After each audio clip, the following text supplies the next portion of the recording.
Buenas tardes. Mi nombre es Alexandre Santana, soy uno de los neuropediatras de la unidad de neuropediatría del Hospital Materno y bueno, hoy vamos a hablar un poco sobre el trastorno del espectro autista. Es un tema que nos preocupa a los profesionales y a los padres cada vez más y bueno, espero darles algunas pinceladas de las características de este problema. Los TEA, que es como se llaman resumidamente los trastornos del espectro autista, constituyen un problema en la interacción social, en la comunicación y el lenguaje y constituyen también una serie de síntomas que se suelen resumir en unos intereses poco variados en los niños que están afectados. El origen de estos problemas es multifactorial, no está del todo claro cuál es la causa principal. De hecho, hablamos de trastorno de espectro autista porque se trata de un síndrome clínico que está causado por múltiples causas, pero que en la mayoría de los casos tenemos una base genética que se ve influenciada por una serie de factores ambientales. La frecuencia es muy variable, se habla de entre 2 y 25 casos por cada 1000 personas y lo que sí que está claro es que es bastante más frecuente en varones que en mujeres. De hecho, se habla de que es entre 3 y 4 veces más frecuente en varones que en mujeres.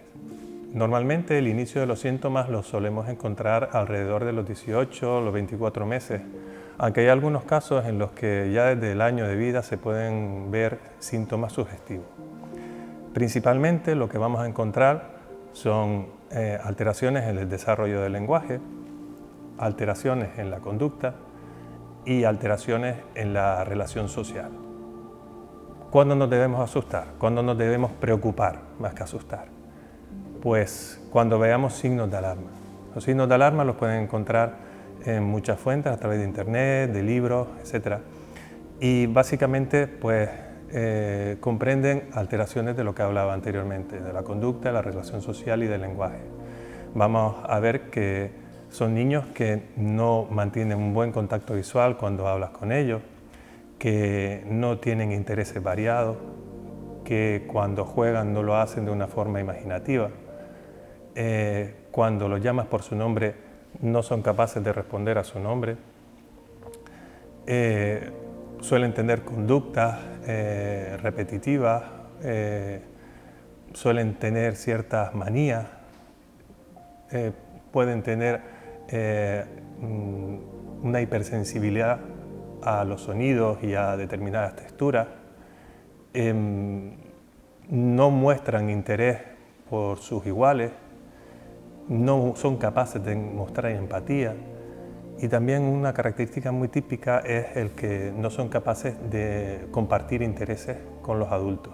Lo normal es que un niño con estas edades, de alrededor de 1 año y medio, 2 años, cuando tienen algo que les interesa o que les llama la atención o que les emociona, lo habitual es que se lo muestre a los adultos como buscando aprobación, como diciendo, mira qué cosa tan bonita tengo. Estos niños no son capaces de hacerlo, ellos viven un poco aislados del mundo, en su propio mundo. ¿Qué debemos hacer si detectamos alguno de estos signos de alarma en nuestro hijo? Pues lo primero, acudir al pediatra. Una vez que se acuda al pediatra, él hará una valoración y si efectivamente comprueba que estos signos de alarma existen, deberá derivarlo a la unidad de salud mental de referencia para que lo evalúe un psicólogo, a la unidad de neuropediatría, donde hacemos un diagnóstico inicial y donde se hace un despistaje de las posibles causas orgánicas de este trastorno. Se debe derivar también al foniatra, que es el médico que indicará la logopedia, ya que uno de los principales problemas de este niño va a ser la falta de lenguaje. Se deberá remitir también al centro base, que es el lugar donde se otorgan las minusvalías o las discapacidades que en un futuro le podrán ayudar a la hora de recibir ayudas o de recibir terapias. Y normalmente se piden una prueba de audición para descartar que sea una hipoacusia la causa de estos problemas. Como decía antes, el espectro clínico que nos encontramos es muy variable.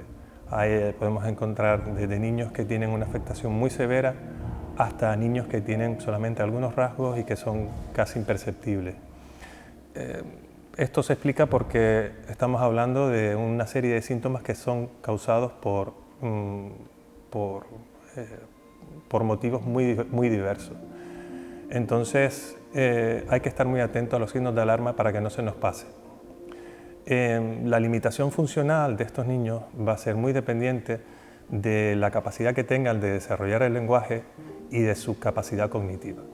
Cuanto antes sean capaces de desarrollar el lenguaje y cuanto mejor capacidad cognitiva tengan, mejor va a ser su pronóstico. Pero lo que está claro que lo que es fundamental en estos casos es el diagnóstico precoz. Por eso es muy importante que estemos atentos y que si hay alguna duda se consulte. El tratamiento se va a basar en una atención precoz, en una ayuda a los padres para apoyarlos y para orientarlos sobre las conductas que deben tomar, un tratamiento individualizado de cada paciente, de las necesidades que tenga, y la terapia dirigida hacia el lenguaje. En estos casos siempre recomendamos que deban ser escolarizados. Si son niños pequeños que todavía no tienen edad escolar y no están en la guardería, pues que ingresen en una guardería, y si están en edad escolar, pues que entren en el colegio. Las terapias deben ser siempre individualizadas. Se debe abordar desde un punto de vista multidisciplinar. Deben llevar un seguimiento médico por parte del psiquiatra y del neurólogo.